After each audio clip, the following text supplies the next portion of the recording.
I mean, I think Israelis probably think that it's absurd, and I think that Palestinians probably have no hope in such a proposal, because we've heard stories like this in the past where people talked about building some sort of an island off of Gaza or something, and the reality is that there's no need for that. There's already a port next to Gaza in Israel where lots of goods and services flow through, or they can flow through Egypt. So it just seems kind of fantastical.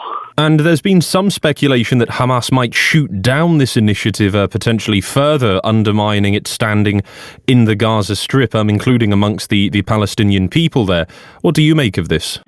I mean, I think that in the end of the day, none of these proposals will ever happen until Hamas is out of power in Gaza and Gaza is under the control of the Palestinian Authority or some sort of unity government. So with Hamas in power, it just doesn't matter what happens, because there's no possible way that goods and services can flow into Gaza without having to go through Israel as long as Hamas is in power, because Israel sees Hamas as a terrorist organization. And are there any signs of what sort of perhaps demands or concessions Cyprus might ask for this? There's obviously a sort of long-standing dispute between Nicosia and Tel Aviv over control of particular maritime zones between them.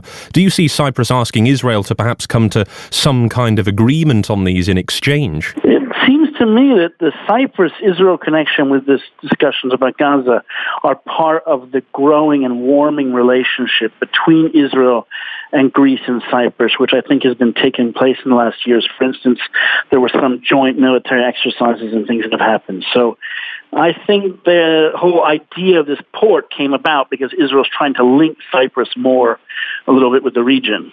Well, that's an interesting point. What is it that's brought Israel on one hand and Greece and Cyprus on the other closer together?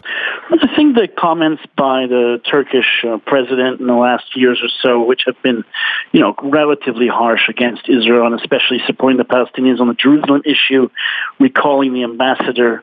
I think all of the problems that Israel has tended to have more with Turkey, which used to be a relatively close ally, I think has made Israel decide to reach out, or maybe both sides to reach out more and see what kind of relationship is there in terms of Cyprus and Greece.